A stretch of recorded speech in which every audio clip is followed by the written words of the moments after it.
मारुति कर्मचारियों की हड़ताल, उनके विरोध प्रदर्शन, उनको आजीवन कारावास की सज़ा सुनाया जाना, ये सब कुछ मामला ऐसा है कि हमें कभी कभी बहुत आसान दिखता है, लेकिन वह जटिल भी है। जटिल इस सेंस में है क्योंकि हम उस पर बात करने से बचते हैं, क्योंकि मामला न्यायालय का भी हो जाता है। आज हमारे साथ बात करने के लिए कॉमरेड राखी सहगल हैं। राखी सहगल न केवल मारुति कर्मचारियों की लड़ाई लड़ रही हैं, बल्कि पूरे देश में जो लेबर मूवमेंट है, जो लेबर लॉ की लड़ाई है, जो पिछले 2 सालों में लेबर लॉ में सरकार ने बड़े बदलाव किए हैं, उन सब को लेकर एक मुकम्मल लड़ाई छेड़ने की कोशिश में राखी हमेशा से लगी रही हैं।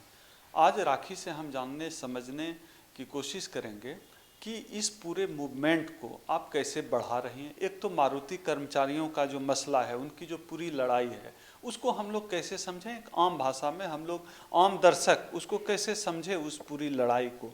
और दूसरे जो कई पहलू हैं, जैसे कि जो और भी संगठन हैं जो कि लेबर लॉ के लिए लड़ाई कर रहे हैं, जो कर्मचारियों के वेलफेयर के लिए लड़ाई कर रहे हैं, साथ ही साथ जो संघ का संगठन है बीएमएस, वो कैसे काम कर रहा है। इन सबों के बीच आखिर कोई मजदूर और उसका हक कहाँ खड़ा है, वो है क्या। तो इन सब मुद्दों पर बात करते हैं आज हम कॉमरेड राखी से। राखी, सबसे पहले शुरुआत करते हैं कि यह जो मारुति कर्मचारियों की लड़ाई है, ये कब का मामला है, क्या मामला है। सब कुछ इतना मिलजुल गया है कि हम लोग उन तारों को सुलझा नहीं पा रहे हैं। तो आप आज स्पष्ट करके बताइए ये कब का मामला है और अभी करंट स्टेटस क्या है।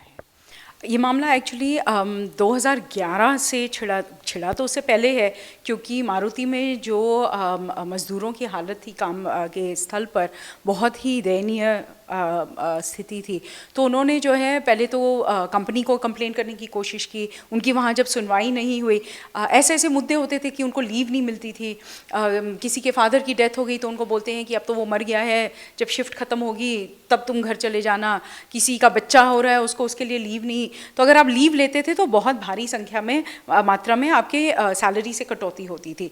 तो जहाँ ऑलरेडी सैलरी लो थी तो वर्कर्स को लगता था वो मतलब कैसे छोड़ दें इतनी सारी सैलरी। तो अपनी मतलब कि हेल्थ को ना देखते हुए भी वो लोग काम करते थे। तो मतलब ऐसे कई मुद्दे थे। जब मैनेजमेंट से उनकी कोई सुनवाई नहीं हुई तो उन्होंने जो गुड़गांव प्लांट है मारुति का, जहां यूनियन काफ़ी पुरानी है, उनसे उन्होंने अनुरोध किया कि हमारे मुद्दों पर आप जो है मैनेजमेंट से बात करिए और कोई समाधान निकलवाइए। जब वहाँ भी उनको नहीं लगा कि उनके मुद्दे जो है एड्रेस हो रहे हैं, तो उन्होंने अपनी एक इंडिपेंडेंट यूनियन रजिस्टर करने की ठान ली। तो 2011 में जब इनका ट्रेड यूनियन रजिस्ट्रेशन के कागजात एप्लीकेशन जो है लेबर डिपार्टमेंट में गई, तो उसके अगले दिन से ही जो है इनके ऊपर उत्पीड़न और बढ़ गया, जो अनफेयर लेबर प्रैक्टिसेस, विक्टिमाइजेशन। तो 2011 में 3 मेजर मतलब कि शटडाउन हुए मारुति के मानेसर प्लांट में। एक में उन्होंने पहले 13 लोगों को निकाला, फिर फोर्स किया गया उनको वापस लेने के लिए। सेकंड में उन्होंने जो है वर्कर्स ने जो है फैक्ट्री ही पूरी ऑक्यूपाई कर ली थी। और फिर जब सेटलमेंट हुआ, सेटलमेंट में ये मैं खास इस पे जो है एम्फेसिस देना चाहती हूँ, सेटलमेंट हुआ था कि उनकी लड़ाई में जो ठेका मजदूरों और कैजुअल अप्रेंटिस मजदूरों ने उनका साथ दिया था कि उन किसी की विक्टिमाइजेशन नहीं होगी और सबको काम पे वापस लिया जाएगा। तो 2011 की जो तीसरी लड़ाई थी, अक्टूबर का महीना था इफ़ आई रिमेंबर करेक्टली, तो उसमें जो है उन्होंने परमानेंट वर्कर्स को घुसने दिया प्लांट के अंदर और सारा ठेका मजदूर मतलब 2-3 हज़ार ठेका मजदूर को बाहर छोड़ दिया। तो परमानेंट स्थायी कर्मचारियों ने जो है फिर ऑक्यूपाई कर लिया था प्लांट और कहा कि आप अपने सेटलमेंट से मुकर रहे हैं और जब तक ये साथियों को आप अंदर नहीं लेंगे तो हम प्लांट को चलने नहीं देंगे। तो उनको फिर वापस लेना पड़ा सबको। इस दौरान फिर जो यूनियन रजिस्ट्रेशन की लड़ाई थी वो आगे बढ़ाते हुए, बहुत से पहलू हैं इसके जिसमें मैं नहीं जाऊंगी, वो फिर फाइनली जो है यूनियन रजिस्ट्रेशन हुई। अच्छा, इंडिया में प्रॉब्लम ये है कि हम ट्रेड यूनियन तो बना सकते हैं, लेकिन मालिक के ऊपर कोई ऑब्लिगेशन नहीं है कि वो आपको रिकग्नाइज करे और आपके साथ निगोशिएशन करे। तो ये एक दिक्कत है। सिर्फ बॉम्बे में जो है एक राज्य स्तर का जो है लॉ है ट्रेड यूनियन रिकग्निशन के लिए, भारत के स्तर पे नहीं है।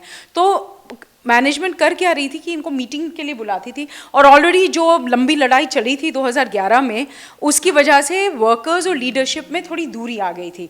तो उसका फ़ायदा उठाते हुए मैनेजमेंट जो है लीडरों को जो है निगोसिएशन के लिए, कि आप चार्टर ऑफ डिमांड आपने दिया है, इसके ऊपर निगोसिएशन करने के लिए बुलाती थी, लेकिन उस पर ज़्यादा बातचीत या ज़्यादा मतलब कहीं बात आगे नहीं बढ़ती थी। तो लीडरशिप वापस जाके अपनी मेंबर्स को क्या बोले कि हम क्या कर रहे हैं, खाना पूर्ति कर रहे हैं, मतलब क्या कर रहे हैं, कोई दबाव नहीं बना पा रहे हैं। और इस दौरान जो है मतलब कि ऐसी भी स्थिति हो गई कि वर्कर्स एकदम फ्रस्ट्रेटेड हो गए थे। मानते हैं कि वो ये भी कह रहे थे कि आर पार की लड़ाई करनी होगी। अब आर पार की लड़ाई का ये मतलब नहीं कि वो बोल रहे थे सबको जान से मार डालना है मैनेजमेंट में। आर पार की थी कि फैसला होना चाहिए इसका, या तो हमें रिकग्नाइज करो, हमारे साथ निगोशिएट करो इन गुड फेथ, या बोल दो कि मतलब कि हम यूनियन को रिकग्नाइज नहीं करते हैं। और उनकी यूनियन रजिस्ट्रेशन की लड़ाई में बहुत सारे अनकॉन्स्टिट्यूशनल मतलब कि एक्शंस हुए थे राज्य सरकार द्वारा भी। कि पहले तो मारुति की मैनेजमेंट ही बोल रही थी कि हम यहाँ पे यूनियन रजिस्टर नहीं होने देंगे, और फिर चीफ मिनिस्टर, तब के जो चीफ मिनिस्टर थे हुड्डा साहब, उन्होंने भी जो ऐलान किया था कि हम यहाँ पे जो है मतलब मैं आश्वासन देता हूँ मारुति को, कंपनी को, कि हम यहाँ पे यूनियन रजिस्टर करने नहीं देंगे। Goes against the constitution of India and goes against trade union act of India. तो फाइनली 18 जुलाई के दिन जो है एक जियालाल वर्कर है जिसने जो है कहा कि एक सुपरवाइज़र ने उसको कास्ट की गाली दी है। तो वो वहीं पे भिड़ गया पहले तो सुपरवाइज़र के साथ कि तेरी हिम्मत कैसे हुई मुझे कास्टिस्ट गाली देने की। फिर वो यूनियन के पास गया अपना कंप्लेंट लेके। तब तक सुपरवाइज़र मैनेजर के पास गए थे। तो बेसिकली क्या हुआ, उन्होंने इस वर्कर को सस्पेंड किया और उस सुपरवाइज़र के ऊपर कोई कार्रवाई नहीं की। इनफैक्ट उसको घर भेज दिया छुट्टी पर। तो ये सारा दिन जो है वहाँ पर निगोसिएशन चलती रही कि फेयर होना चाहिए, या दोनों को दंड मिलना चाहिए या दोनों को नहीं मिलना चाहिए, और इसको बैठ के सुलझाना चाहिए। आप सिर्फ एक को दंडित कर रहे हैं, वो भी जो विक्टिम है इसमें, जिसको कास्ट की गाली दी गई है। तो ये मामला सुलझ नहीं रहा था। एक और पहलू इसमें है कि मैनेजमेंट कहती है कि उन्होंने पुलिस को जो है दोपहर से ही बुलाया हुआ था, पुलिस जो है गेट पे खड़ी थी। अगर मामला इतना हीटेड हो रहा था और आपको लग रहा था कि आपके काबू से बाहर हो रहा है, तो पुलिस को क्यों नहीं अंदर बुलाया, मामला यहाँ तक क्यों। और कई ऐसी इंस्टेंसेस हैं कि पूरे प्लांट के अंदर जो है सीसीटीवी कैमरा लगे हुए, तो इस मीटिंग रूम का सीसीटीवी कैमरा क्यों बंद था। फिर कुछ वर्कर्स ने ये भी कहा कि मैनेजर्स के पास हेलमेट्स थे, कि मतलब वो ऑलरेडी अपनी तरफ से जो है मतलब कि वायलेंस की तैयारी करके बैठी हुई थी। वर्कर्स ने ये भी बताया कि उस दिन जो है शॉप फ्लोर पे क्या कहते हैं, कुछ ऐसे मतलब जो बाउंसर टाइप के फिजिक रखने वाले जो कई सारे लोग जो हैं यूनिफॉर्म पहन के घूम रहे थे। अच्छा, अब जब आपकी ज्वाइनिंग होती है किसी भी प्लांट में, आपको आईडी कार्ड दिया जाता है और आप सीधा अपने कार्यस्थल पे जाते हैं, आपको इस तरह से घूमने की आज़ादी नहीं होती। तो उन्होंने उनसे सवाल जवाब जब किया तो उनके पास ना आईडी कार्ड था ना और कुछ था, और कह रहे हैं कि जी हमारी तो आज की ज्वाइनिंग है। और वर्कर्स ऑलरेडी वो सवाल उठा रहे थे कि ऐसी ज्वाइनिंग तो हमने आज तक देखी नहीं। तो कई वर्कर्स का ये भी कहना है कि ये जो बाउंसर, ये जो कि ज़्यादातर कॉन्ट्रैक्टर के ही, ठेकेदार के ही गुंडे होते हैं, कि उनको जो है उनके बीच में छोड़ा गया था उकसाने के लिए। गलत अगवाएं मतलब फैलाई जा रही थी। उनसे कहा गया कि आप तुम्हारे यूनियन लीडर्स को जो है ऊपर बंद करके जो है मारा जा रहा है, तो उनको बचाने के लिए तुम लोग सब ऊपर जाओ। जो भी हुआ, भगदड़ मची, हाथापाई हुई, लड़ाई भी हुई। और इस बीच में अवनीश देव करके जो एचआर मैनेजर हैं, जो कि बहुत प्रो वर्कर थे और जिन्होंने यूनियन रजिस्ट्रेशन में बहुत मदद की थी वर्कर्स की, उनकी मौत हो जाती है। अब मौत कैसे हुई, वहाँ आग कैसे लगी, मतलब कि आपका जो आग बुझाने का पूरा वाटर स्प्रिंकलर सिस्टम होता है वो क्यों काम नहीं कर रहा था। ऐसे कैसे हो सकता है कि सिर्फ एक कमरा जल जाए और आपका सिर्फ वो सिक्योरिटी गेट पे जो कमरा है जहाँ पे सीसीटीवी की सारी रिकॉर्डिंग होती है, सिर्फ वही जला। तो मतलब अगर वर्कर्स का वायलेंस होता तो मतलब कि रैंडमली जलना चाहिए था, सब कुछ ही जलना चाहिए था। सिर्फ ये दो लोकेशंस कैसे जली और सीमित मात्रा में कैसे जली, तो ये बहुत सारे सवाल हैं। इसको लेके एलिगेशंस, काउंटर एलिगेशन, मगर इस तरह का डर का माहौल इसके बाद जो है और मैं ये भी बता दूं कि वर्कर्स की तरफ से आग नहीं लगाई गई होगी, क्योंकि जब अंदर आग लगी थी तो मुझे भी सरबजीत का कॉल आया था, जो उस टाइम जनरल सेक्रेटरी थे यूनियन के, ये बताने के लिए, बोलने के लिए कि लोग कह रहे हैं कि आग लगी है प्लांट पे। कहाँ लगी है बोल रहे हैं, टीवी पे दिखा रहे हैं, तो आप ज़रा देख के बताइए कि आग लगी कहाँ है। हम प्लांट में हैं, हमें नहीं पता चल रहा कि आग कहाँ लगी है। तो अब बोलना कि ये यूनियन ने डायरेक्ट किया जलाने के लिए, अगर यूनियन ने डायरेक्ट किया जलाने के लिए तो पता तो होना चाहिए था ना यूनियन लीडर को कि कहाँ डायरेक्ट किया उन्होंने आग लगाने के लिए। तो एनीवे, तो अगले दिन और फिर मतलब कि उस पूरी रात में और अगले दिन में और कई महीनों तक, मतलब जो FIR इन्होंने दर्ज की 40-60 वर्कर्स को नेम करते हुए, नाम देते हुए, 500-600 अदर्स करके FIR दर्ज की गई। ये मैं इसलिए हाईलाइट कर रही हूँ क्योंकि ये आज एक टैक्टिक बन गया है कि आप 5 लोगों का नाम देते हैं, उनको उठा लेते हैं, फिर आप कहते हैं 100 अदर्स, और उसमें जिसको भी मतलब कि आपको उठाना हो और जो आपको चैलेंज कर रहा है, जो मूवमेंट को आगे बढ़ा रहा है, उसको आप उठाते जाते हैं।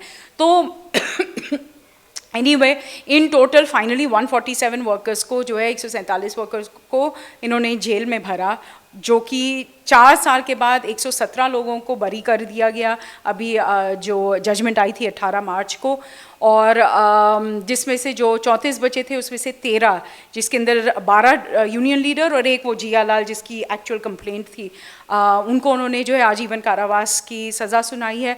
बाकियों को अगेंस्ट सेंटेंस सर्व्ड करके जो है उन्होंने फिर 2500 का जुर्माना भरने पर जो उनको रिहा किया है। मगर इसमें सोचने वाली ये बात है कि अगर 117 हमारे वर्कर्स जिनको इस कोर्ट ने बरी किया, तो पूरी कंप्लेंट फैब्रिकेटेड हुई ना, जाली केस हुआ ना, ये फर्जी केस हुआ ये। तो अगर 117 को, मैक्सिमम लोगों को आप रिहा कर रहे हैं, तो 13 के ऊपर, जबकि ये माना जाता है क्रिमिनल लॉ में कि जब आप हत्या का केस होता है, अब आप प्रूव करते हैं, इतने ज़्यादा लोग जो हैं एक हत्या के जिम्मेदार नहीं ठहराए जा सकते हैं। ज़्यादा से ज़्यादा 1-2 होते हैं, बाकी सबको वो क्रिमिनल कंस्पिरेसी वगैरह कर सकते हैं, मगर इतने होते नहीं हैं। तो इसका फैब्रिकेशन जो है केस का, उसका मतलब मैं तो समझती हूँ उसका एक प्रमाण ये भी है कि 13 लोगों को आपने हत्या के लिए जो है जिम्मेदार ठहराया है। हमारी उम्मीद है कि ये केस हाईकोर्ट में जाएगा, तो वहाँ पे जैसे प्रिकॉल के साथियों के साथ 2009 में उनकी लड़ाई में हुआ था, तो 8 साथियों को उसमें जो है डबल लाइफ इम्प्रिजनमेंट की सज़ा मिली थी, जिसमें से जब तक वो हाई कोर्ट गए 6 को जो है कोर्ट ने रिहा किया।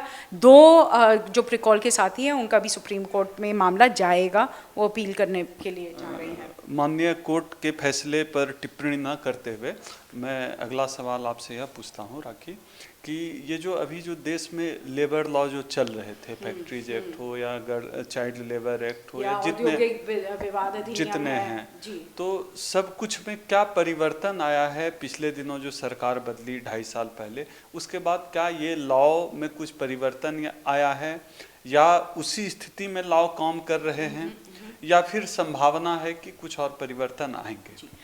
जहाँ तक लेबर लॉज के परिवर्तन का मामला है, तो ये इसका दबाव तो लिबरलाइजेशन के दौर से ही आ रहा है। UPA सरकार ने भी कोशिश की थी, मगर हर बार जो है उनको पता था कि मजदूरों का मजदूर संघ इसका विरोध करेंगे, तो वो वहीं पे बात स्थगित हो जाती थी। मगर चेंज आया जब मोदी की सरकार आई है, जब BJP की सरकार आई है, तो ये हम समझते हैं कि BJP की सरकार actually big capital, corporate capital की सरकार है। तो उन्होंने आते साथ ही आपने देखा कि लेबर लॉ रिफॉर्म की बात छेड़ दी। जहां उनका रूल था राज्य सरकारें, जैसे हरियाणा हो गया, राजस्थान हो गया, यहाँ पे इन्होंने ऑलरेडी जो है स्टेट लेवल पे, क्योंकि ये कंकरेंट सब्जेक्ट है, सेंटर स्टेट दोनों गवर्नमेंट्स के अंडर आता है ये, तो उन्होंने वहाँ तो तब्दीलियाँ कर ली।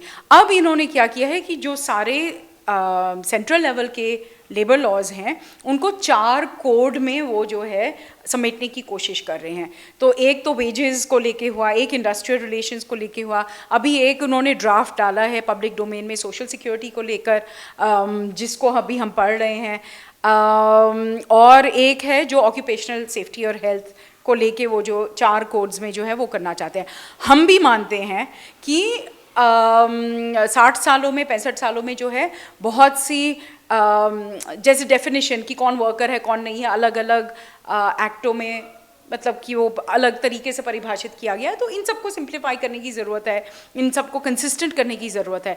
मगर जो ये नज़रिया है ये मतलब कि अपने बातों में तो कहते हैं कि ये जो वर्ल्ड बैंक द्वारा और निवेश के करवाने के लिए मेक इन इंडिया करने के लिए या ईज़ ऑफ डूइंग बिजनेस की जो रैंकिंग है ग्लोबल रैंकिंग है उसमें इंडिया का बहुत लो है।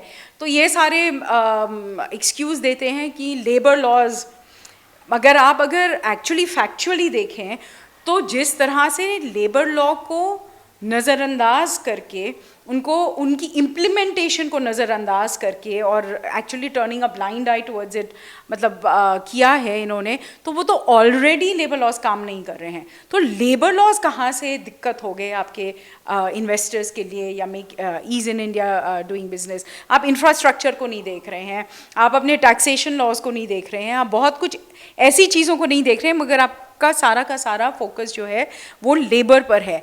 और इसके पीछे इसकी राजनीति भी हमें समझनी चाहिए।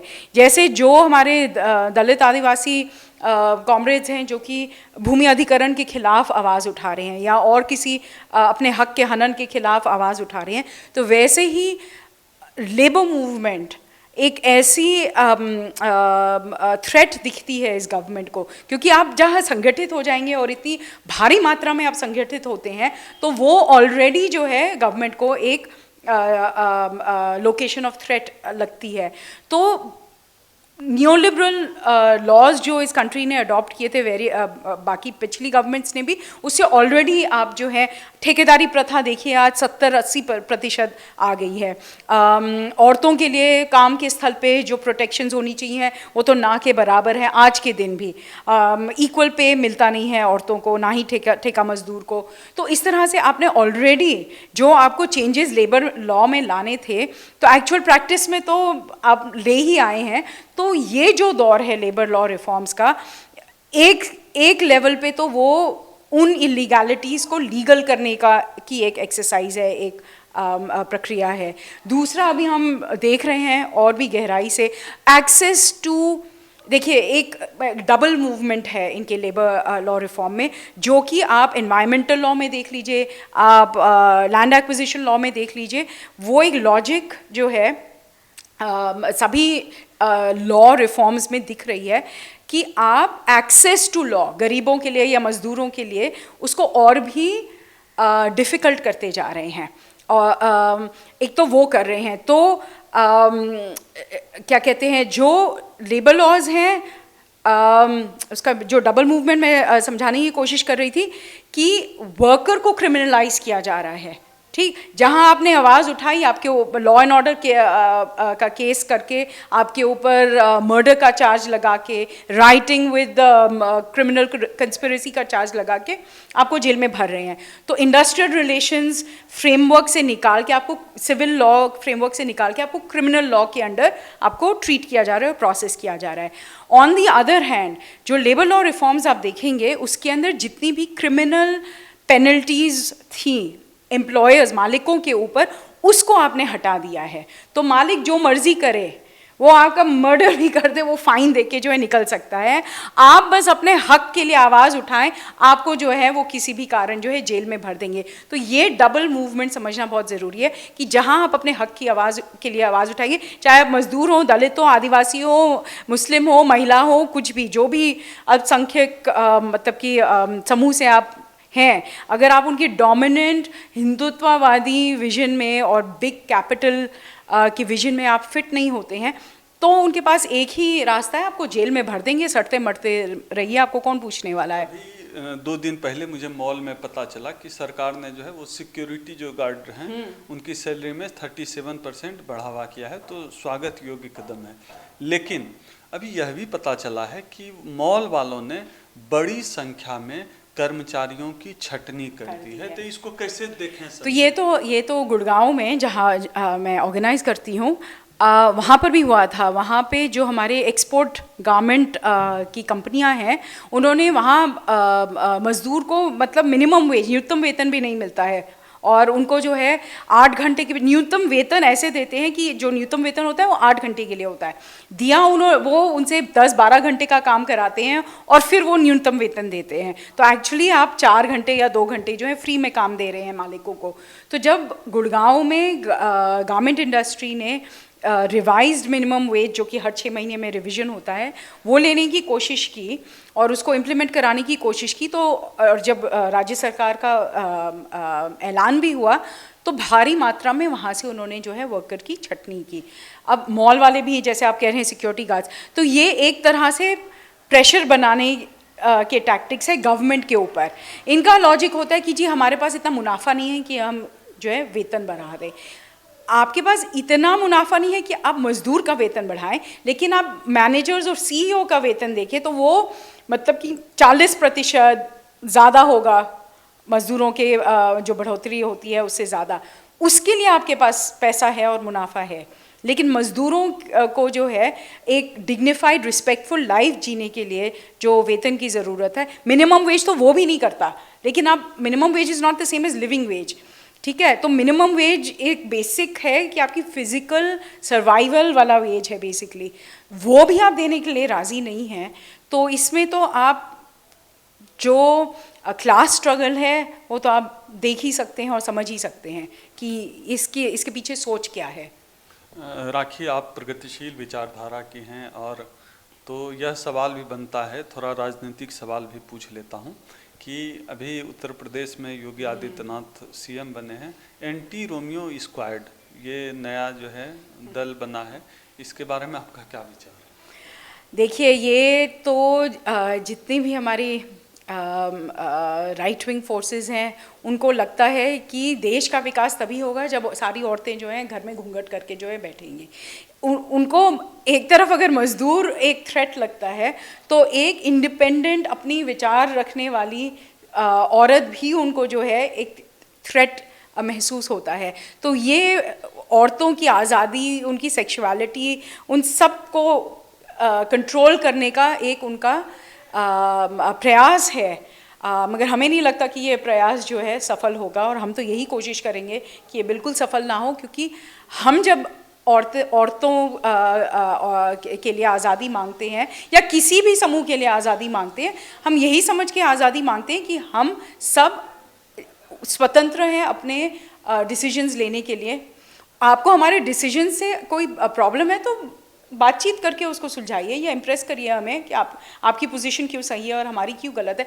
मगर ये कहना, ये तो वो कॉलोनियल लॉजिक हो गई जो ब्रिटिशर्स ने यूज़ की थी कि थर्ड वर्ल्ड कंट्रीज़ या इंडियंस जो हैं खुद नहीं सोच सकते हैं, अपनी बुरा भला खुद नहीं समझ सकते हैं, तो हमें उनके लिए जो है ये सब करना पड़ेगा, उनको अपने आप से बचाना पड़ेगा। तो ये वही लॉजिक है कि औरतें खुद अपने लिए नहीं सोच सकती हैं, उनको प्रोटेक्ट करने के लिए जो है हम ये नहीं करेंगे कि हम अपने लड़कों को सही से समझाएं, हम ये नहीं करेंगे कि हम पब्लिक ट्रांसपोर्टेशन की व्यवस्था करें, लाइटिंग की व्यवस्था करें सड़कों पे, हम क्या कहते हैं सड़कों को जो है इतना लाइवली बनाएं, और ये लाइवलीहुड से भी जुड़ा हुआ है कि आप वेंडर्स को नहीं, देखिए ये बिग कैपिटल का भी एक वो है ना स्ट्रैटेजी कि आप रेल पटरी वाले जो हमारे साथी हैं, मज़दूर हैं, उनको हटा दें, सबको मॉल्स के अंदर भेज दें, फिर वो सिक्योरिटी गार्ड वाला जो है आपकी सिक्योरिटी आपको प्रोवाइड करेगा। तो ये कंट्रोल, सर्वेलेंस, मतलब कि आप क्या कर रहे हैं, हर वक्त क्या कर रहे हैं, तो ये महिलाओं पर एंटी रोमियो स्क्वाड महिलाओं के ऊपर केंद्रित है। मगर अगर आप इस लॉजिक को देखिए, आधार को मैंडेटरी करने की जो कोशिश है, ये सारा एक तरह से सर्वेलेंस और कंट्रोल का जो फ्रेमवर्क है, वो हम पुलिसिंग का जो फ्रेमवर्क है, सोसाइटी कम्युनिटी को पुलिस करने का जो एक फ्रेमवर्क है, उसको हम देख रहे हैं कि वो कैसे फैलता जा रहा है। बड़ी संख्या में आदिवासियों को जल, जंगल और ज़मीन से बेदखल किया जा रहा है। कई बार खासतौर पर बस्तर, झारखंड, जहाँ भी आदिवासी रह रहे हैं, उनके ऊपर आरोप लगता है कि नक्सली बताकर पुलिस इनकाउंटर कर देती है। हाल में ही ऐसे कई मामले आए हैं और लगातार आ रहे हैं। तो इसको आप कैसे देखती हैं कि आदिवासियों के लिए यह देश कितना अपना रह गया? देखिए, सिर्फ आदिवासी नहीं, मैं तो कहती हूँ कि जो हमारे सिटीजनशिप राइट्स हैं वो बहुत ही स्मॉल परसेंटेज को जो है पूरी तरह से दिए गए हैं, और उसमें आप कास्ट, क्लास, लोकेशन देख लें। वरना आप देखिए, क्या हमारे मुस्लिम समूह के साथियों को फुल सिटीजनशिप राइट्स है? मैं समझती हूँ नहीं।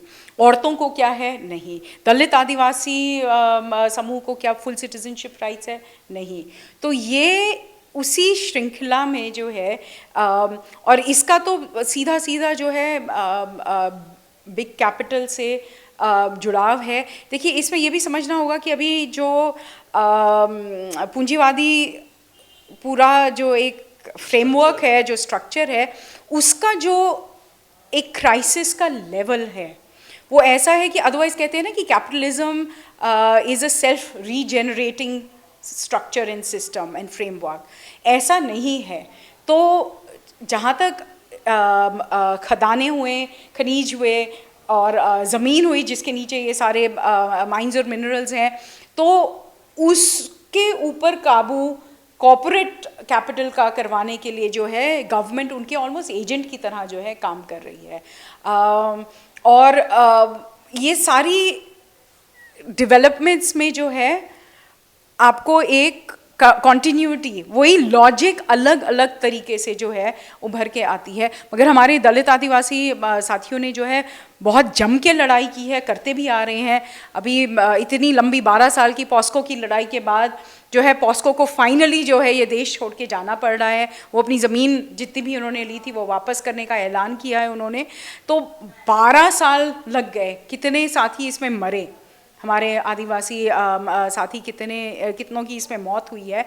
तो वो तो एक चरण था लड़ाई का। अब दूसरी लड़ाई शुरू होगी कि ये जितनी भी ज़मीन है वो वापस आदिवासियों के कंट्रोल में होनी चाहिए। इससे रिलेटेड अगर आप ग्रेटर नोएडा, यूपी वगैरह में देखें तो जो दलितों की कॉमन लैंड्स हैं उनको भी जो है डोमिनेंट कास्ट जो है हड़प रहे हैं। और हड़प इसलिए रहे हैं कि मतलब कि अपने काम निजी उसको जो है कॉमन पब्लिक लैंड से कन्वर्ट करके वो टेक ओवर करके जो है प्राइवेट लैंड में जो है तब्दील कर रहे हैं। तो जो लाइवलीहुड का सोर्स है दलितों का, उसके ऊपर भी ये एक हमला है।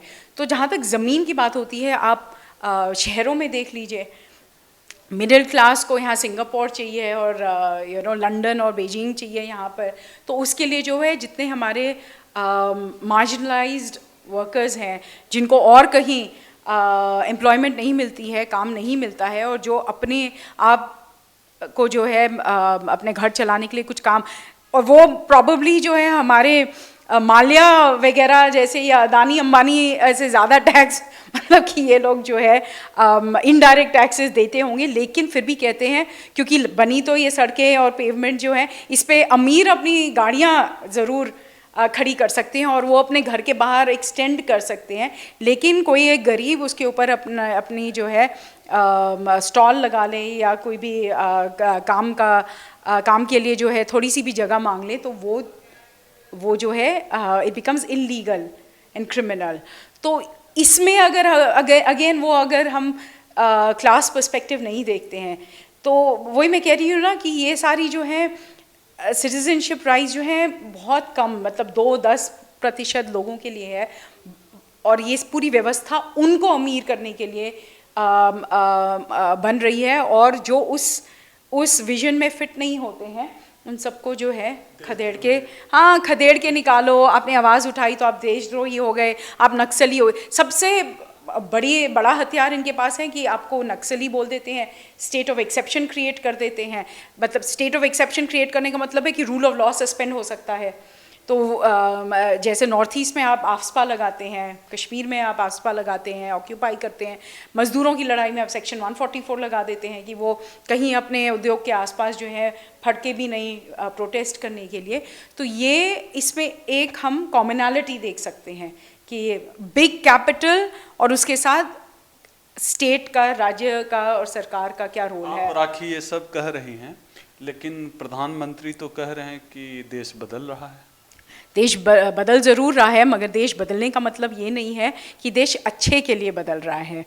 अब जैसे ही मोदी जी आए हैं तब से जो है हमारे कम्युनल फ्लेयर अप्स जो हैं बढ़ गए हैं, जहाँ कहीं पर भी जो है हमारी एम्प्लॉयमेंट तो बढ़ी नहीं। ये मेक इन इंडिया, देखिए देश बदल रहा है कुछ प्रतिशत के लिए, जैसा कि मैं पहले भी कह रही थी, वो उनके अच्छे के लिए बदल रहा है। बाकी मेरे ख्याल से 90% के लिए देश बदल रहा है, मगर उनके लिए अच्छे दिन नहीं आ रहे हैं। अच्छे दिन सिर्फ कुछ ही प्रतिशत लोगों के लिए आ रहे हैं। तो प्राइम मिनिस्टर मोदी को ये भी सोचना चाहिए कि प्राइम मिनिस्टर पूरे देश का प्राइम मिनिस्टर होता है। चीफ मिनिस्टर आदित्यनाथ को भी यही सोचना चाहिए कि जितने भी प्रतिशत ने आपको वोट दिया है तो आप सीएम पूरे राज्य के, तो उसमें जितने भी, और आपका एक एबिलिटी होती है कि जो सबसे वल्नरेबल हो, जो अल्पसंख्यक हो, उनके लिए आप सबसे ज़्यादा काम करें, ना कि जो अमीर हैं और ऑलरेडी सिक्योर हैं। तो ये पूरी परिभाषा ही डेमोक्रेसी की और राजधर्म की ये बदल रहे हैं। तो देश बदल रहा है, मगर किस दिशा में बदल रहा है उस पर हमें सोचना चाहिए। तो ये थी राखी सहगल, जिन्होंने मारुति कर्मचारियों की लड़ाई को हमें काफ़ी बारीक तरीके से समझाया। इसके साथ ही राखी ने हमें ट्रेड यूनियन में हो रहे बदलावों के सभी पहलुओं से लगभग हमें अवगत करा दिया। इसके साथ ही तमाम राजनीतिक और सामाजिक मुद्दों पर भी राखी सहगल ने खुलकर अपने विचार रखे। कैमरामैन रैन के साथ ओम सुधा, नेशनल दस्तक, दिल्ली।